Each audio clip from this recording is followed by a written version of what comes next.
में आपका स्वागत है। आज हम मेकाइज के टेस्ट नंबर 29 को सॉल्व करेंगे।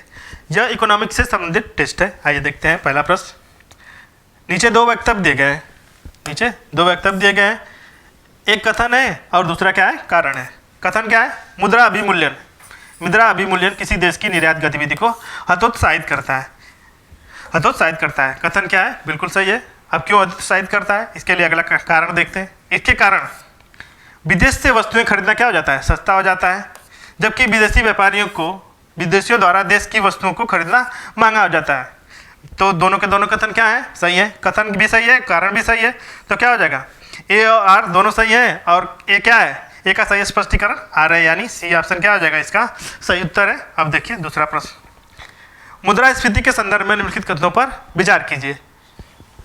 मुद्रास्फीति के संदर्भ पर निम्नलिखित कथनों पर विचार करें। यह इसका अर्थ होता है बाजार में वस्तुओं एवं सेवाओं की कीमतों में लगातार वृद्धि हो रही है। तो पहला कथन क्या है, सही है। इस स्थिति में मुद्रा की कीमत बढ़ जाती है। तो मुद्रा की स्थिति क्या कीमत क्या हो जाती है, घट जाती है। तो क्या है, दूसरा गलत है। तो केवल एक इसका क्या होगा, सही, यानी डी ऑप्शन क्या है, सही है। अब देखिए फिलिप वक्र के संदर्भ में निम्नलिखित कथनों पर विचार कीजिए। फिलिप वक्र के संदर्भ में निम्नलिखित कथनों पर विचार कीजिए। पहला, अर्थव्यवस्था के संदर्भ में यह किसी अर्थव्यवस्था में अर्थशास्त्र के संदर्भ में यह किसी अर्थव्यवस्था में बेरोजगारी तथा मुद्रास्फीति की दर के बीच संबंध को बताने वाला एक वक्र है। तो फिलिप वक्र क्या है, इसी से संबंधित है। क्या करता है, वो बेरोजगारी और मुद्रास्फीति की दर के बीच को वक्र बताता है इसका। तो पहला कथन क्या है, सही है। इसके अनुसार बेरोजगारी तथा मुद्रास्फीति की दर के बीच समानुपाती, ये समानुपाती नहीं होता है, तो क्या होता है, विक्रमानुपाती संबंध होता है।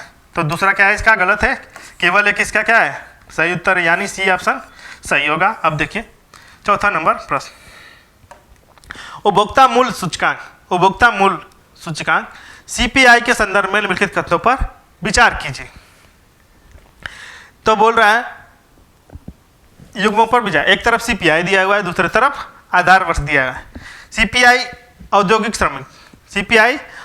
श्रमिक ये क्या दिया हुआ है, तो इसका वर्ष 2001-2 नहीं है, ये 2016 है। 2016। तो पहला क्या हो गया, गलत। दूसरा देखिए सीपीआई कृषि श्रमिक तो क्या है, ये 1986 और 1987, ये क्या है, बिल्कुल सही है। सीपीआई ग्रामीण श्रमिक ये भी क्या है, 1986-87 होगा, 1986 और 87।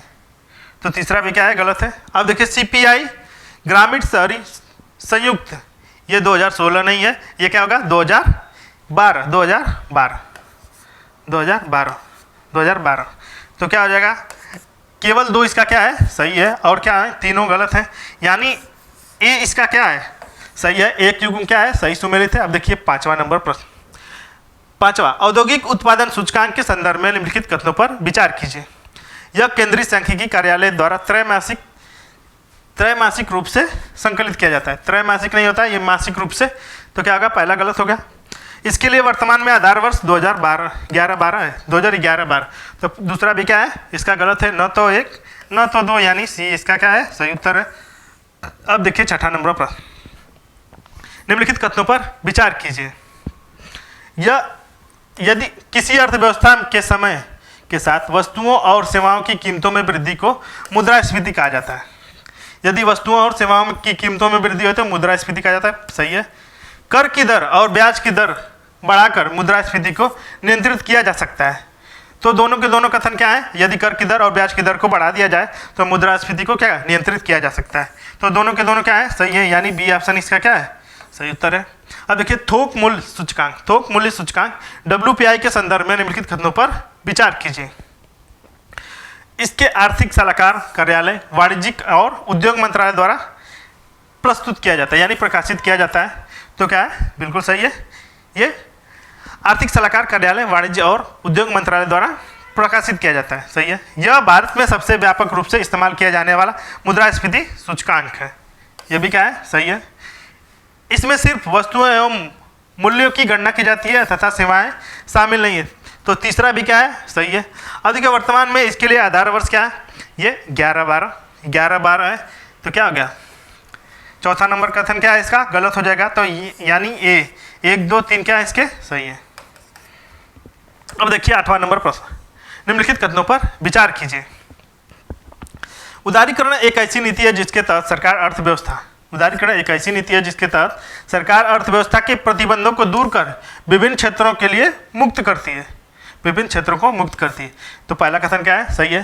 पूर्व प्रधानमंत्री पीवी नरसिम्हा राव को भारतीय अर्थव्यवस्था के उदारीकरण का अग्रदूत कहा जाता है। तो ये पीवी नरसिम्हा राव को नहीं, मनमोहन सिंह को। तो क्या होगा, दूसरा गलत हो गया, तो केवल एक इसका क्या होगा, यानी सी ऑप्शन इसका क्या है सही उत्तर है। अब देखिए 9वां प्रश्न, आरबीआई की मौद्रिक नीति समिति के संदर्भ में निम्नलिखित कथनों पर विचार कीजिए। यह एक 3 सदस्यीय समिति होती है, ये 3 नहीं है, ये 6 सदस्यीय समिति है। दूसरा है केंद्रीय वित्त मंत्री इसके पदेन अध्यक्ष होता है, केंद्रीय वित्त मंत्री इसका पदेन अध्यक्ष होता है। दूसरा कथन क्या है गलत है, ये आरबीआई के गवर्नर इसके क्या होता है पदेन अध्यक्ष होते हैं। तो दूसरा भी क्या है इसका गलत है, पहला भी गलत है। तीसरा देखिए, इसका उद्देश्य मुद्रास्फीति के लक्ष्य को प्राप्त करने के लिए आवश्यक नीति दर निर्धारित करना। तो तीसरा क्या है इसका सही है, यानी इसका सी ऑप्शन क्या होगा, केवल 3 इसका क्या है सही उत्तर है। अब देखिए 10वां नंबर प्रश्न, वर्ल्ड इकोनॉमिक्स आउटलुक के संदर्भ में निम्नलिखित कथनों पर विचार कीजिए। यह विश्व आर्थिक मंच का एक सर्वेक्षण है, विश्व आर्थिक मंच का एक सर्वेक्षण है।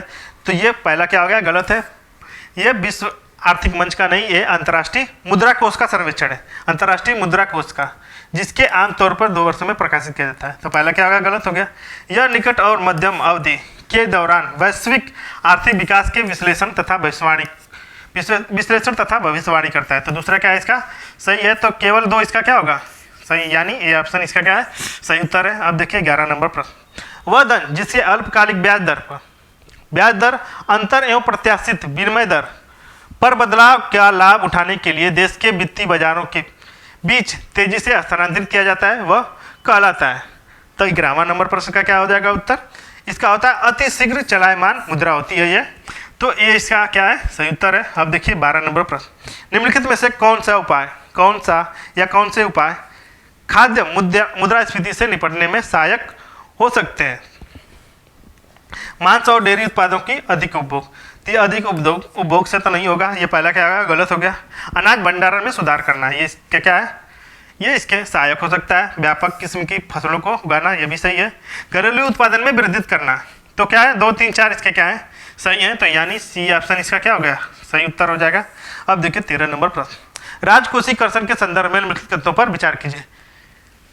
इससे सरकारी कर और राजस्व में वृद्धि होती है, वही कर दरों में वृद्धि, इससे सरकारी कर राजस्व में वृद्धि होती है, वहीं कर दरों में वृद्धि नहीं होती है। तो पहला क्या है सही है। दूसरा देखिए, इसके कारण सामान्य मुद्रास्फीति और उच्च मुद्रास्फीति की परिणत होने की संभावना बढ़ जाती है।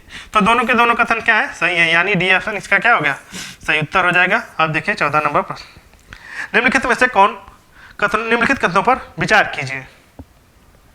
मौद्रिक नीति के माध्यम से किसी देश की अर्थव्यवस्था में मुद्रा प्रवाह को नियंत्रित किया जा सकता है। मौद्रिक नीति के माध्यम से ही किसी अर्थव्यवस्था की मुद्रा प्रवाह को नियंत्रित किया जाता है। तो पहला कथन क्या है सही है। दूसरा है, भारत में मौद्रिक नीति प्राधिकरण के रूप में आरबीआई यानी भारतीय रिजर्व बैंक कार्य करता है। तो बी ऑप्शन भी क्या है सही है। तो 1 व 2 इसका क्या हो जाएगा बी ऑप्शन सही हो जाएगा। अब देखिए 15 नंबर प्रश्न, जब मूल मुद्रास्फीति यानी कोर इन्फ्लेशन नियंत्रित होती है तो इसका अर्थ होता है ऊर्जा उत्पादों की कीमतों में नियंत्रण। तो क्या है गलत है। खाद्य उत्पादों की कीमतों में नियंत्रण, दूसरा भी क्या है गलत है। खाद्य उत्पादों के साथ साथ ऊर्जा उत्पादों की कीमतों में नियंत्रण, ये भी क्या है गलत हो जाएगा। चौथा देखिए, खाद्य उत्पादों और ऊर्जा के अलावा अन्य उत्पादों की कीमतों में नियंत्रण। तो चौथा क्या है इसका बिल्कुल सही उत्तर होगा। तो ये डी ऑप्शन क्या होगा इसका सही उत्तर है। अब देखिए 16 नंबर प्रश्न, यह एक जीडीपी डिफॉल्टर के संदर्भ में निम्नलिखित कथनों पर विचार कीजिए। यह एक विशेष वर्ष के दौरान नाम मात्र जीडीपी यानी नॉमिनल जीडीपी और वास्तविक जीडीपी के परिवर्तन को मापता है। तो पहला क्या है सही है। दूसरा देखिए, यह एक अंतर्निहित मूल्य डिफॉल्टर के रूप में भी जाना जाता है। दूसरा भी क्या है इसका सही है। इसका उपयोग मुद्रास्फीति को मापने के लिए किया जाता है। तीसरा भी क्या है सही है। तो 1 2 3 यानी ए ऑप्शन क्या होगा इसका सही उत्तर है। अब देखिए 17 नंबर प्रश्न, अकुजनेट्स वक्र के संदर्भ में निम्नलिखित कथनों पर विचार कीजिए। ये वक्र आय असमानता और आर्थिक विकास के बीच एक उल्टे यू आकार के संबंध को दर्शाते हैं। तो पहला क्या है, सही है। दूसरा देखिए, इसके अनुसार कोई देश जब विकास करता है तो बाजार की ताकतों द्वारा संचालित आर्थिक असमानता को प्राकृतिक चक्र उत्पन्न हो जाते हैं। इसके अनुसार कोई देश जब विकास करता है तो बाजार की ताकतों द्वारा संचालित आर्थिक असमानता का एक प्राकृतिक चक्र उत्पन्न हो जाता है। तो ये भी क्या है, बिल्कुल सही है। तो क्या हो जाएंगे, बी ऑप्शन इसका क्या है, सही है, 17 का बी। अब देखिए 18 नंबर प्रश्न, निम्नलिखित में से कौन सा मुद्रास्फीति के नियंत्रण के लिए राजकोषीय उपाय है। तो पहला क्या है, सार्वजनिक व्यय में कमी लाना, ये भी क्या है, सही है। दूसरा देखिए, सार्वजनिक ऋणों में वृद्धि करना, ये भी सही है। कर की दर बढ़ाना तथा नए कर को लगाना, ये भी सही है। घाटे की वित्त व्यवस्था को कमी लाना, घाटे की वित्त व्यवस्था में कमी लाने से ही ये क्या, चारों के चारों उपाय क्या है, सही है। तो इसलिए कौन सा हो जाएगा, डी ऑप्शन इसका क्या है, सही उत्तर है। अब देखिए 18 का डी हो जाएगा। अब देखिए 19 नंबर प्रश्न, विमुद्रीकरण के संदर्भ में निम्नलिखित कथनों पर विचार कीजिए। इसके अंतर्गत सरकार द्वारा किसी विशेष प्रकार की मुद्रा की कानूनी वैधता समाप्त कर दी जाती है। तो पहला क्या है, बिल्कुल सही है। इसके अंतर्गत किसी विशेष प्रकार की मुद्रा की कानूनी वैधता समाप्त कर दी जाए, इसे प्रायः कर प्रशासन के एक उपाय के रूप में भी देखा जाता है। तो दोनों के दोनों कथन क्या है, सही है, यानी ए ऑप्शन इसका क्या है, सही हो जाएगा। अब देखिए 20वां नंबर प्रश्न, 20वां प्रश्न, निम्नलिखित कथनों पर विचार कीजिए। मुद्रास्फीति के कारण निश्चित आय वर्ग पर प्रतिकूल प्रभाव पड़ता है। पहला क्या है, बिल्कुल सही है। मुद्रास्फीति के कारण क्या होता है, एक निश्चित आय वर्ग पर क्या होता है, प्रतिकूल प्रभाव पड़ता है।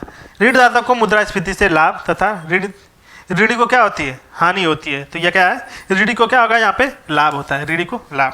तो दूसरा क्या है, इसका गलत है। तो केवल एक इसका क्या है, सही उत्तर है। अब देखिए 21 नंबर प्रश्न, निम्नलिखित में से कौन से उपाय मुद्रास्फीति को कम करने में सहायक है। सामरिक कच्चे तेल का भंडारण एवं निर्माण, तो ये क्या है, बिल्कुल सही है। सामरिक कच्चे तेल का अगर भंडारण और निर्माण होगा तो क्या होगा, मुद्रास्फीति को कम करने में सहायक है। ऑपरेशन ग्रीन्स का कार्यान्वयन, दूसरा भी क्या है, इसका कारण सही है। निर्यात शुल्कों में कमी, तो क्या होगा, इसके कारण क्या होगा, मुद्रास्फीति में कमी नहीं, क्या होगी, मुद्रास्फीति में बढ़ोतरी होगी। तीसरा क्या है, गलत है। चौथा देखिए, भारतीय खाद्य निगम को ओपन मार्केट सेल स्कीम, तो 1, 2, 4 इसका क्या होगा, सही उत्तर है, यानी सी इसका क्या है, सही उत्तर है। अब देखिए 22 नंबर प्रश्न, निम्नलिखित में से कितने मुद्रास्फीति नियंत्रण के लिए मात्रात्मक उपाय हैं। तो पहला है वैधानिक तरलता अनुपात, वैधानिक तरलता उपाय, पहला क्या है, बिल्कुल सही है। दूसरा देखिए, खुले बाजार की क्रिया ये भी क्या है, सही है। साख की राशनिंग क्या है, ये गुणात्मक उपाय है, मात्रात्मक नहीं है, ये गुणात्मक उपाय है। और चौथा है मार्जिनल स्टैंडिंग सुविधा, तो 1, 2, 4 यानी 3 क्या है, इसके सही है, यानी 1, 2, 4 बी ऑप्शन इसका क्या है, सही हो जाएगा। अब देखिए 23 नंबर प्रश्न, निम्नलिखित कथनों पर विचार कीजिए। भारत में राजकोषीय नीति केंद्र सरकार के वित्त मंत्रालय द्वारा निर्धारित की जाती है। तो पहला क्या है, सही है। भारत में मौद्रिक नीति भारतीय रिजर्व बैंक बनाता है, तो दोनों के दोनों क्या है, सही है। तो 1 व 2 क्या हो जाएगा, इसका सही है, यानी डी ऑप्शन इसका सही है। 24 नंबर प्रश्न, निजीकरण के संदर्भ में निम्नलिखित कथनों पर विचार कीजिए।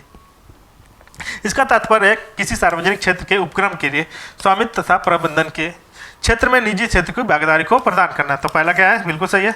दूसरा है प्रत्यावस्थापन, इसका क्या है, एक उपाय है। तो दोनों के दोनों क्या है, बिल्कुल सही है। प्रत्यावस्थापन इसका क्या है, एक उपाय है, दोनों के दोनों क्या है, सही है। तो यानी बी ऑप्शन इसका क्या हो जाएगा, सही हो जाएगा। अब देखिए 25 नंबर प्रश्न, बजट एक प्रकार का वित्तीय विवरण होता है जो निश्चित अवधि के दौरान अपेक्षित राजस्व एवं अनुमानित व्यय को दर्शाता है। पहला क्या है, बिल्कुल सही है। दूसरा, भारतीय संविधान में बजट शब्द का कहीं भी प्रयोग नहीं किया गया है, वार्षिक वित्तीय विवरण का प्रयोग किया गया है। तो क्या है, दोनों के दोनों क्या है, सही है, यानी डी ऑप्शन क्या है, इसका सही उत्तर है 1 व 2। बजट के संदर्भ में निम्नलिखित कथनों पर विचार कीजिए। 26 नंबर प्रश्न, यह नई नीतियों को शुरू करने और समाज के वंचित वर्गों के उत्थान में मदद करता है। बिल्कुल सही है। यह नई नीतियों को शुरू करता है और समाज के वंचित वर्गों को उत्थान में मदद करता है। यह किसी देश की वित्तीय एवं आर्थिक लक्ष्यों को प्राप्त करने में सहायता प्रदान करता है। तो दूसरा भी क्या है, बिल्कुल सही है, दूसरा भी सही है। अब देखिए अगला क्या है, यह मुद्रास्फीति और अपस्फीति को संतुलित करके देश की आर्थिक स्थिति को सफलतापूर्वक संभालता है। तो यह भी क्या है, बिल्कुल सही है। तो तीनों के तीनों क्या है, सही है, यानी ए ऑप्शन से क्या हो जाएगा, 26 का ए सही है। अब देखिए अगला प्रश्न, निम्नलिखित कथनों पर विचार कीजिए। 27वां नंबर प्रश्न, पूंजी प्राप्तियां सरकार की वे प्राप्तियां होती हैं जो देनदारियों द्वारा सृजित की जाती हैं। तो क्या है, पहले बिल्कुल सही है, पूंजीगत प्राप्तियां क्या है, सरकार के देनदारियों का सृजन करती है। दूसरा है, पूंजीगत बजट के अंतर्गत दिन प्रतिदिन के खर्चों तथा लोक कल्याणकारी योजनाओं पर ध्यान में रखकर किया जाता है। तो ये क्या है, ये पूंजीगत प्राप्तियां ये क्या है, दिन प्रतिदिन नहीं, ये दीर्घकालिक खर्चों के कल्याण में रखकर ध्यान पर किया जाता है। तो क्या हो गया, दूसरा क्या हो जाएगा गलत, तो केवल एक इसका क्या होगा, सही उत्तर हो जाएगा। अब देखिए 28 नंबर पर, निम्नलिखित कथनों पर विचार कीजिए। किसी देश के वित्तीय प्रशासन तथा वार्षिक बजट का माध्यम व्यवस्थित, किसी देश का वित्तीय प्रशासन प्रायः वार्षिक बजट के माध्यम से व्यवस्थित किया जाता है। तो पहला बिल्कुल सही है। जब सरकार का कुल व्यय तथा उसकी प्राप्तियों से अधिक हो जाता है तो उसे घाटे का बजट कहा जाता है। उसकी प्राप्तियों से अधिक हो जाता है तो क्या हो जाता है, उसे घाटे का बजट कहा जाता है। तो दोनों के दोनों क्या है, बिल्कुल सही है। तो सी ऑप्शन इसका क्या होगा, सही हो जाएगा। अब देखिए 29 नंबर प्रश्न, निम्नलिखित कथनों पर विचार कीजिए। सरकार की कुल आय और व्यय में अंतर को राजस्व घाटा कहा जाता है। तो सरकार की कुल आय नहीं, राजस्व आय और राजस्व व्यय के अंतर को क्या कहा जाता है, राजस्व घाटा कहा जाता है। तो पहला क्या हो जाएगा, गलत। दूसरा देखिए, भारत सरकार अपना बजट एक वित्तीय वर्ष यानी 1 मार्च नहीं 1 अप्रैल से अगले 31 मार्च तक के लिए तैयार करती है। तो दोनों के दोनों क्या है, गलत है, न तो 1 न तो 2, यानी बी ऑप्शन क्या है इसका, सही हो जाएगा। अब देखिए 30 नंबर प्रश्न, निम्नलिखित में से किसे प्रायः उपलब्धि बजट या कार्यपूर्ति बजट भी कहा जाता है। तो 30वां क्या हो जाएगा आपका, 30 नंबर का निष्पादन बजट को क्या कहा जाता है, प्रायः उपलब्धि बजट या कार्यपूर्ति बजट भी कहा जाता है। अब देखिए 31 नंबर प्रश्न, नीचे 2 वक्तव्य दिए गए हैं, एक कथन है, दूसरा कारण है। कथन क्या है, यदि प्राथमिक घाटा शून्य है तो राजकोषीय घाटा क्या हो जाएगा, ब्याज भुगतान के बराबर होगा। तो कथन क्या है, बिल्कुल सही है, यदि प्राथमिक घाटा शून्य है तो राजकोषीय घाटा ब्याज भुगतान के बराबर होगा। कारण देखिए, प्राथमिक घाटा, राजकोषीय घाटा तथा ब्याज भुगतान का अंतर होता है। प्राथमिक घाटा, राजकोषीय घाटा तथा ब्याज भुगतान का क्या होता है, अंतर होता है। कथन व कारण दोनों सही है, ए और आर दोनों सही है। ए क्या है, ए का सही स्पष्टीकरण आर है, यानी सी इसका क्या होगा, सही उत्तर होगा। अब देखिए 32 नंबर प्रश्न, विनियोग विधेयक के संदर्भ में निम्नलिखित कथनों पर विचार कीजिए। विनियोग विधेयक के संदर्भ में निम्नलिखित कथनों पर विचार कीजिए। यह विधेयक सरकार के वार्षिक वर्ष में के दौरान व्यय को पूरा करने के लिए भारत की संचित निधि पर धन निकालने की शक्ति प्रदान करता है। बिल्कुल सही है।